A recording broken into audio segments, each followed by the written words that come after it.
मैं आपको हमारी सरकार के कुछ उदाहरण दूंगा। मुंबई का अटल सेतु, देश का सबसे बड़ा ब्रिज, सी ब्रिज, इसका शिलान्यास साल 2016 में हुआ। हमने कुछ सप्ताह पहले इसका लोकार्पण भी कर दिया। संसद की नई बिल्डिंग, इसका शिलान्यास साल 2020 में किया, पिछले ही साल इसका लोकार्पण हो गया। जम्मू एम्स का शिलान्यास साल 2019 में हुआ था, पिछले सप्ताह 20 फरवरी को इसका लोकार्पण भी हो गया। राजकोट एम्स का शिलान्यास 2020 में हुआ था, अभी कल ही इसका भी लोकार्पण हो गया। इसी तरह IIM संबलपुर का शिलान्यास साल 2021 में हुआ और साल 2024 में लोकार्पण हो गया। त्रिची एयरपोर्ट के नए टर्मिनल का शिलान्यास 2019 में हुआ और कुछ सप्ताह पहले इसका लोकार्पण भी हुआ। IIT भिलाई का शिलान्यास साल 2018 में हुआ और कुछ दिन पहले हमने इसका भी लोकार्पण कर दिया। गोवा के नए एयरपोर्ट का शिलान्यास 2016 में हुआ और 2022 में इसका लोकार्पण भी हो गया। लक्षद्वीप तक समुद्र के नीचे ऑप्टिकल फाइबर बिछाना बहुत चैलेंजिंग माना जाता था।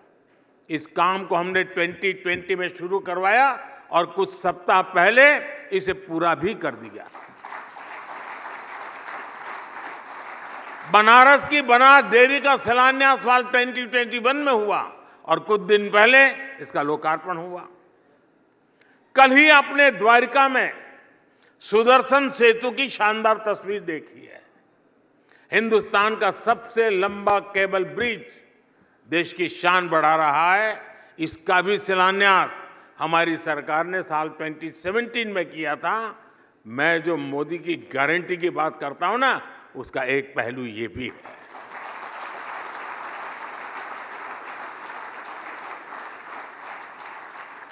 जब ये स्पीड होती है, तेजी से काम करने की इच्छा शक्ति होती है, जब टैक्स पेयर के पैसे का सम्मान होता है, तब देश आगे बढ़ता है, तब देश बिग लीप के लिए तैयार होता है।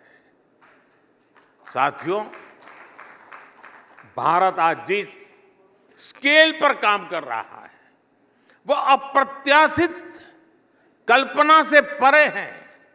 मैं आपको सिर्फ बीते एक सप्ताह के उदाहरण देना, एक वीक के 20 फरवरी को मैंने जम्मू से एक साथ देश के दर्जनों IIT, IIM, IIIT जैसे हायर एजुकेशन इंस्टीट्यूट का लोकार्पण किया। 24 फरवरी को मैंने राजकोट से देश के 5 एम्स के एक साथ लोकार्पण किया। आज सुबह मैंने देश के 27 राज्यों के 500 से ज्यादा रेलवे स्टेशन के रीडेवलपमेंट का शिलान्यास किया। आज के उसी कार्यक्रम में देश में 1,500 से ज्यादा ओवरब्रिज और अंडरपास के एक साथ काम शुरू हुआ। अभी मैंने इस कार्यक्रम में आने से पहले ही सोशल मीडिया पर साइट एक्स पर एक थ्रेड शेयर किया है। इसमें मैंने अपने आने वाले 2 दिन के कार्यक्रमों के बारे में बताया है। मैं कल सुबह केरला, तमिलनाडु और महाराष्ट्र जाने वाला हूं।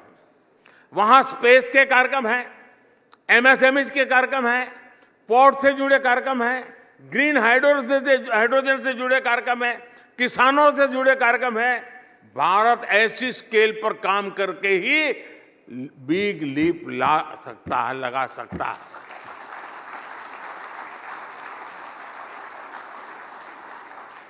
हम पहली, दूसरी, तीसरी औद्योगिक क्रांति में पीछे रह गए। अब हमें चौथी औद्योगिक क्रांति में दुनिया का नेतृत्व करना है और इसके लिए भारत में हर रोज हो रहे विकास कार्यों से देश की रफ्तार को ऊर्जा मिल रही है।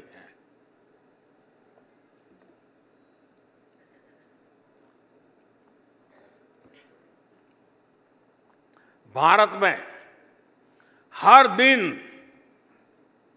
आप एक के बाद एक दिमाग जरा बराबर अलर्ट रखिए, भारत में हर दिन 2 नए कॉलेज खुले हैं।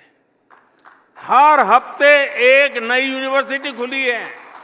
भारत में हर दिन 55 पेटेंट्स और 600 ट्रेडमार्क रजिस्टर किए गए हैं। भारत में हर दिन करीब 1.5 लाख मुद्रा लोन बांटे गए हैं। भारत में हर दिन 37 नए स्टार्टअप बने हैं। भारत में हर दिन 16,000 करोड़ रुपए के यूएई ट्रांजैक्शन हुए हैं। भारत में हर दिन 3 नए जन औषधि केंद्रों की शुरुआत हुई है। भारत में हर दिन 14 किलोमीटर रेलवे ट्रैक का निर्माण हुआ है। भारत में हर दिन 50,000 से अधिक एलपीजी गैस कनेक्शन दिए गए हैं। भारत में हर सेकंड एक नल से जल का कनेक्शन दिया गया है। भारत में हर दिन 75,000 लोगों को गरीबी से बाहर निकाला गया है।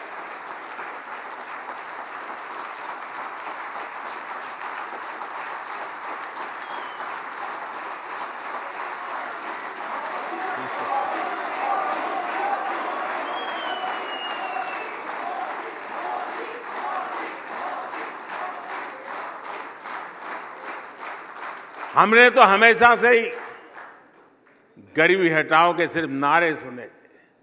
किसने सोचा था कि 10 साल में 25 करोड़ लोग गरीबी से बाहर निकल आएंगे? लेकिन ये हुआ है और हमारी ही सरकार में हुआ है। साथियों, भारत में कंजम्पशन को लेकर हाल ही में एक रिपोर्ट आई है जिससे नए ट्रेंड का पता चलता है। भारत में गरीबी अब तक के सबसे कम स्तर पर यानी सिंगल डिजिट में पहुंच गई है। इस डेटा के मुताबिक पिछले 1 दशक की तुलना में कंजम्पशन 2.5 गुना बढ़ गया है।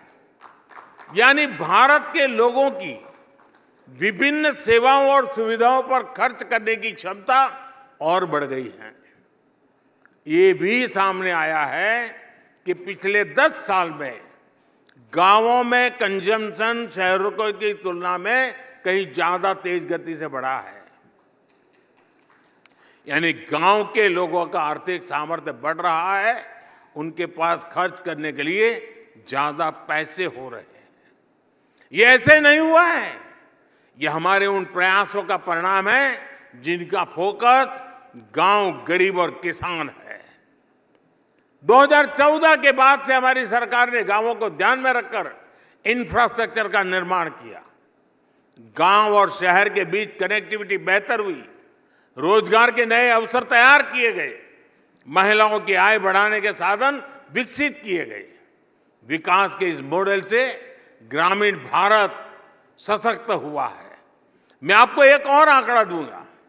भारत में पहली बार कुल खर्च में भोजन पर होने वाला खर्च 50% से भी कम हो गया है।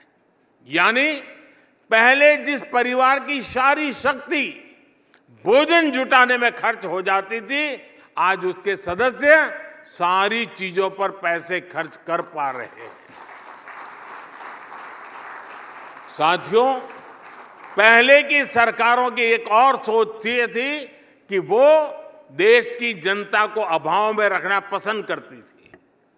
अभाव में रह रही जनता को ये लोग चुनाव के समय थोड़ा बहुत देकर अपना स्वार्थ सिद्ध कर लेते थे। इसके चलते ही देश में एक वोट बैंक पॉलिटिक्स का जन्म हुआ। यानी सरकार केवल उसके लिए काम करती थी जो उन्हें वोट देता था। लेकिन साथियों, बीते 10 वर्षों में भारत इस स्कैरसिटी माइंडसेट को पीछे छोड़कर आगे बढ़ चला है। भ्रष्टाचार पर लगाम लगाकर हमने ये सुनिश्चित किया है कि विकास का लाभ भारत के हर क्षेत्र को समान रूप से दिया जाए। हम पॉलिटिक्स ऑफ स्कैरसिटी नहीं, गवर्नेंस ऑफ सैचुरेशन पर विश्वास करते हैं। हमने तुष्टीकरण न करके देशवासियों के संतुष्टीकरण का रास्ता चुना है। बीते 10 वर्षों में यही हमारा एक मंत्र है, यही हमारी सोच है। यही सबका साथ सबका विकास है। हमने वोट बैंक पॉलिटिक्स को पॉलिटिक्स ऑफ परफॉर्मेंस में बदला है। जब अभाव होता है तो करप्शन होता है, भेदभाव होता है। जब सैचुरेशन होता है तो संतुष्टि होती है, सद्भाव होता है। आज सरकार अपनी तरफ से घर घर जाकर लाभार्थियों को सुविधाएं दे रही है।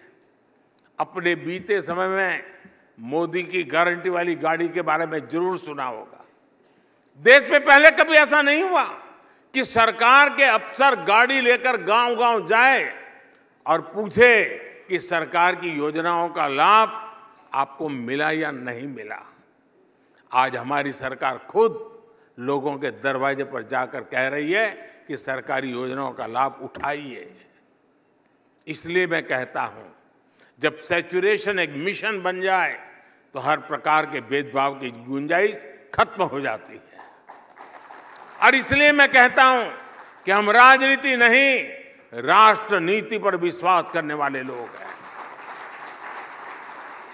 साथियों, हमारी सरकार नेशन फर्स्ट के सिद्धांत को सर्वोपरि रखते हुए आगे बढ़ रही है। पहले की सरकारों के लिए कोई काम नहीं करना, ये सबसे बड़ा आसान काम बन गया था। लेकिन इस वर्क कल्चर से ना देश बन सकता है और ना देश आगे बढ़ सकता है। इसलिए हमने देश हित में निर्णय लिए, पुरानी चुनौतियों का समाधान किया। आर्टिकल 370 की समाप्ति से लेकर, मैं मूवी की बात नहीं कर रहा हूं,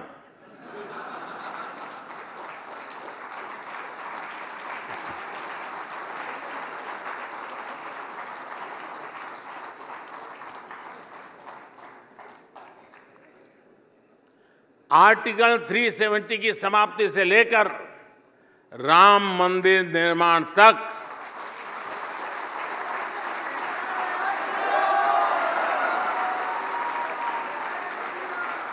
ट्रिपल तलाक के अंत से लेकर महिला आरक्षण तक, वन रैंक वन पेंशन से लेकर चीफ ऑफ डिफेंस स्टाफ का पद तक सरकार ने नेशन फर्स्ट की सोच के साथ ऐसे हर अधूरे काम पूरे किए।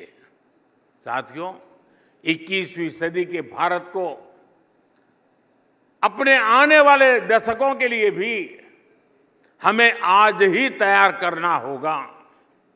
इसलिए आज भारत भविष्य की योजनाओं में भी तेजी से आगे बढ़ रहा है। स्पेस से सेमीकंडक्टर तक, डिजिटल से ड्रोन तक, एआई से क्लीन एनर्जी तक, 5G से फिनटेक तक, भारत आज दुनिया की अगली कतार में पहुंच गया है।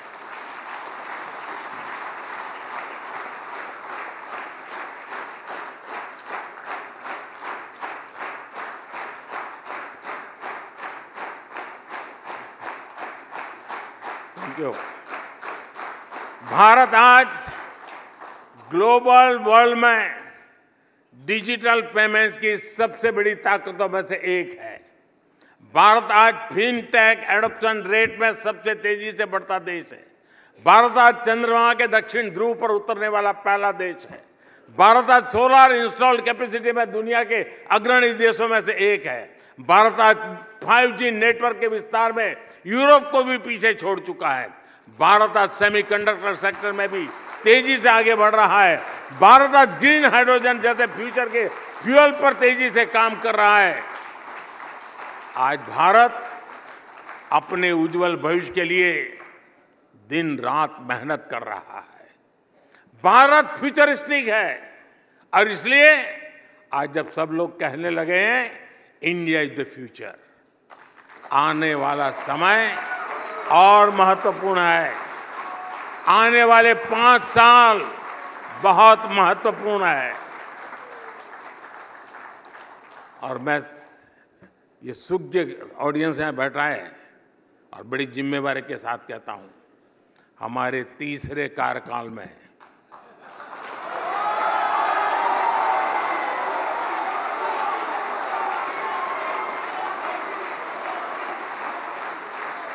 हमारे तीसरे कार्यकाल में हमें भारत के सामर्थ्य को नई ऊंचाई तक पहुंचाना है।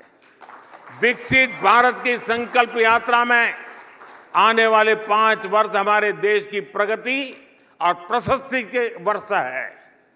इसी कामना के साथ और पूरे विश्वास के साथ ये सेमिनार होता या ना होता, बिग लिप जरूर होता।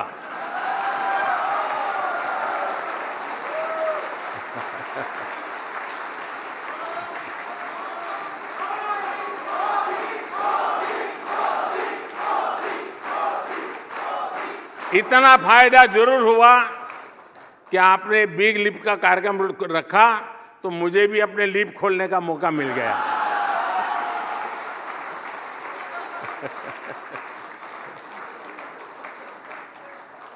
इस कार्यक्रम के लिए आपको ढेर सारी शुभकामनाएं। आप लोग सुबह से बैठ करके ब्रेनस्टॉर्मिंग करते होंगे, तो कुछ हंसी खुशी की शाम भी हो गई। बहुत बहुत धन्यवाद।